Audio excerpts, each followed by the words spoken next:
আমি মেহেদী হাসান। আমি 2017-18 সেশনের শিক্ষার্থী রাষ্ট্রবিজ্ঞান বিভাগের এমফিল করছে, অনার্স কমপ্লিট করে। এই যে আসন্ন ডাকসু নির্বাচন, সে ডাকসু নির্বাচনে আমি 2017-18 সেশনের শিক্ষার্থী ভাইয়া। আমার পদের নাম হচ্ছে আন্তর্জাতিক সম্পাদক। দেখুন, ঢাকা বিশ্ববিদ্যালয়কে আমরা একটি গবেষণাধর্মী বিশ্ববিদ্যালয়ে রূপান্তর করতে চাই। বিদেশে পড়াশোনা করব, এখন দেশে পড়াশোনা করব, কিন্তু তার আগ পর্যন্ত আমার তো রূপান্তর হইতে হবে, তার আগ পর্যন্ত আমার জীবন থেমে থাকবে না। অবশ্যই আমাদেরকে বিদেশে উচ্চশিক্ষার জন্য যেতে হবে। দেখা যায় অনেক ধরনের সমস্যা, ক্রেডিট ট্রান্সফারের সমস্যা, মডিউল মিলে না। সেই ক্ষেত্রে আমি যদি আন্তর্জাতিক সম্পাদককে জিতে আসতে পারি, আমি বিশ্ববিদ্যালয় প্রশাসনকে বাধ্য করবো যেন আমাদের যে শিক্ষার যে মডিউল, সেটা যেন আন্তর্জাতিক বিশ্ববিদ্যালয়গুলোর সাথে মিলে। সেই ক্ষেত্রে আমি এইখানে যে কোর্সগুলো করতে পারি, ওইখানে যেন অ্যাডভান্স কোর্সগুলো আমার করতে কোনো ধরনের সমস্যা না হয়। এবং আমাদের যে যাওয়ার সময় বিদেশে দেখা যায় এই রুম থেকে রেজিস্টার ভবনে, এই রুম থেকে ওই রুম, ওই রুম থেকে এই রুম, ডিপার্টমেন্ট, এইখানে সোনালী ব্যাংক, টিএসসি, অনেক ধরনের ঝামেলা। এটা পুরোপুরি এই যে প্রক্রিয়াটা, এটা আমরা অনলাইনে রূপান্তর করব।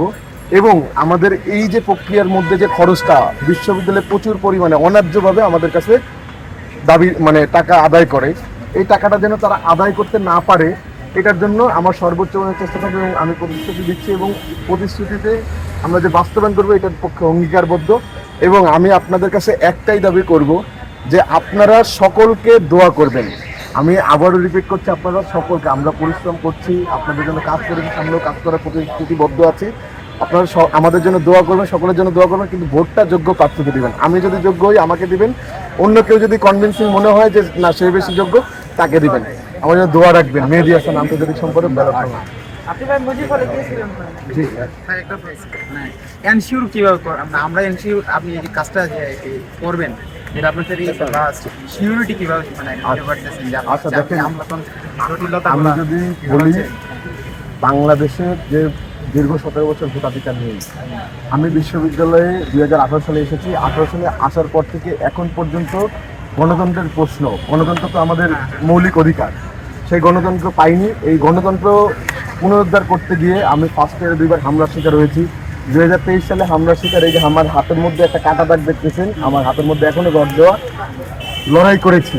2023 সালে ভোটাধিকারের প্রশ্নে লড়াই করেছি। এখন এটা তো শিক্ষার্থীদের অধিকার, তো সেই ক্ষেত্রে যখন খুনি হাসিনা ছিল তখন পর্যন্ত কিন্তু আমরা খুনি হাসিনার বিরুদ্ধে লড়াই করেছি শিক্ষার্থীদের অধিকারের পক্ষে। এটা তো শিক্ষার্থীদের অধিকারের মধ্যে যায়। ওয়ালটন এখন দেশের সীমানা পেরিয়ে পৌঁছে গিয়েছে 50টিরও বেশি দেশে। ওয়ালটন, ঘরে ঘরে বিশ্বজুড়ে।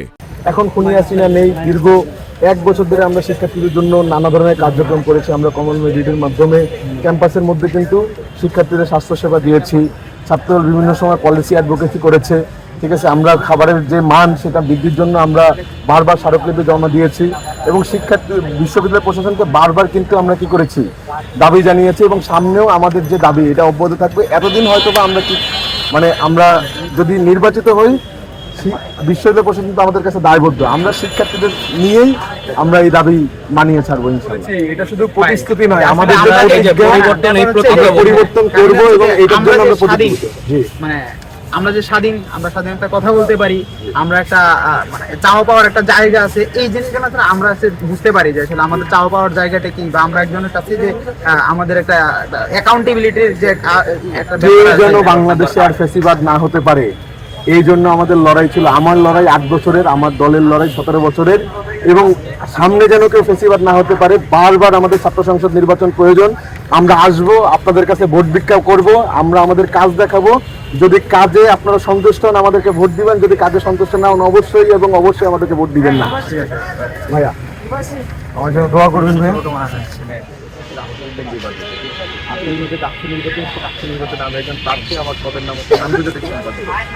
আমরা তো ঢাকা বিশ্ববিদ্যালয়কে একটি গবেষণাধর্মী বিশ্ববিদ্যালয়ে রূপান্তর করতে চাই, ঢাকা বিশ্ববিদ্যালয় শিক্ষার্থীরা এইখানে শিক্ষা লাভ করতে পারে। কিন্তু যতদিন পর্যন্ত না হয়, এটা তো একটা মানে প্রক্রিয়া, না হয় আমরা তো বিদেশে উচ্চশিক্ষার জন্য যাব অবশ্যই। তো সেক্ষেত্রে আমাদের বিশ্ববিদ্যালয়ে দেখা যায় ক্রেডিট ট্রান্সফারের ক্ষেত্রে অনেক ধরনের সমস্যা, কারণ আমাদের যে মডিউলটা সেটা আন্তর্জাতিক কোনো বিশ্ববিদ্যালয় মডিউলের সাথে মিলে না। সেক্ষেত্রে আমার আন্তর্জাতিক সম্পাদক পদের কাজ হচ্ছে এই মডিউলটা যেন মিলে, এটার জন্য বিশ্ববিদ্যালয় প্রশাসনকে চাপ প্রয়োগ করা। এবং আমরা বিদেশে যাওয়ার ক্ষেত্রে বিভিন্ন সময় দেখি যে অনেক ধরনের ঝামেলা ফেস করতে হয় অনলাইনে, এই রুম থেকে ওই রুম, রেজিস্টার বিল্ডিং, ওই রুম থেকে এই রুম। এটা যেন পুরোপুরি অনলাইন কেন্দ্রিক হয়, এইটা আমার প্রতিশ্রুতি যে আমরা অনলাইন কেন্দ্রিক করে রাখবো। এবং আপনাদের যে কোনো খরচ যেন যৌক্তিক পর্যায়ে কমিয়ে আনা হয়। আমরা তো শিক্ষার্থী, আমাদের পকেটে টাকা পয়সা থাকে না, টিউশন করে চলি, সেক্ষেত্রে একেবারে কম মূল্যে যেন এটা করা যায়, এটা আমার চেষ্টা থাকবে। আমার জন্য দোয়া করবেন। আন্তর্জাতিক সম্পাদক মেহেদী হাসান, ব্যালট নং 8।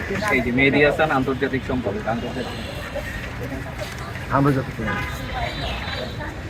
জানি না কনভিন্সিং হয়েছে কিনা, কিন্তু দোয়া করবেন, এটাই চাই। ভোটটা আপনারা যোগ্য প্রার্থীকে দিন, কিন্তু দোয়া সকলকে করুন, প্রার্থনা সবার জন্য করুন, যেন আমরা।